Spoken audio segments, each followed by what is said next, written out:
I've been thinking a lot about the concept of the light as a recovering New Age um, spiritualist, I guess. We heard about light all the time, sending you light, holding you in the light, love and light. Um, and I had to take a long journey through darkness to recover from all that light.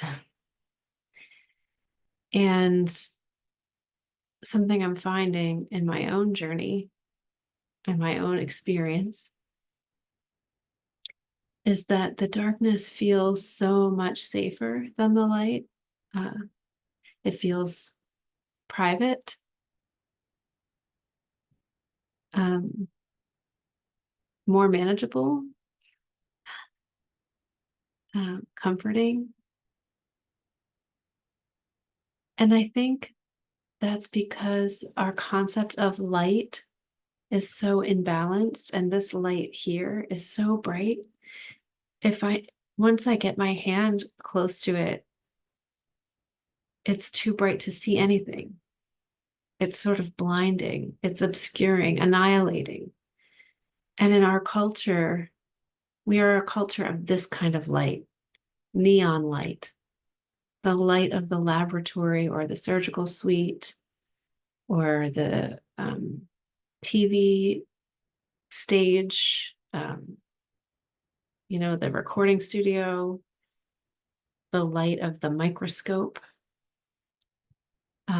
This light is not the light that enlightens us. This light is like a UV light that sterilizes, that blinds, that obscures. And the darkness is so fertile, is so safe. But inside the darkness, there is a light, the luminous darkness. And the light inside the darkness is like candlelight, like firelight, like embers that pop and crack and tinkle and talk as the fire goes out. The light in the darkness is starlight, it's moonlight, it's firefly light. It's the light of the sunset or the sunrise. It's the dappled light under a tree. That is the light that heals us. And so much of the New Age love and light is this kind of light, the light that requires perfection, that requires suppression of all that is unlovable or wrong. Whereas the light in the darkness, the luminous darkness, everything belongs there. And it's that warm, golden, gentle light that truly illuminates and that enlightens. And I feel like the more we can rest in the light in the dark, the more compassion we have for ourselves and for everyone else.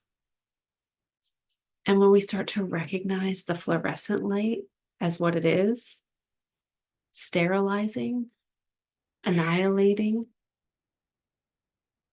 when we start to see people who radiate fluorescent light, we know what they are. And we can protect ourselves accordingly. And then when we meet those people who have the soft light of the lantern or the candle or a jar of fireflies, then we know it's safe to get closer, to be curious. We don't have to hide all of our imperfections because they're not looking at them under a microscope with a fluorescent light. They have a heart light where it's safe to be ourselves. So, in the season of the returning light, may we find ourselves in places of candlelight and firelight and starlight and sunsets. And in those places, may we risk opening our hearts again and being seen in the warm glow of the light that heals us. Happy season of light.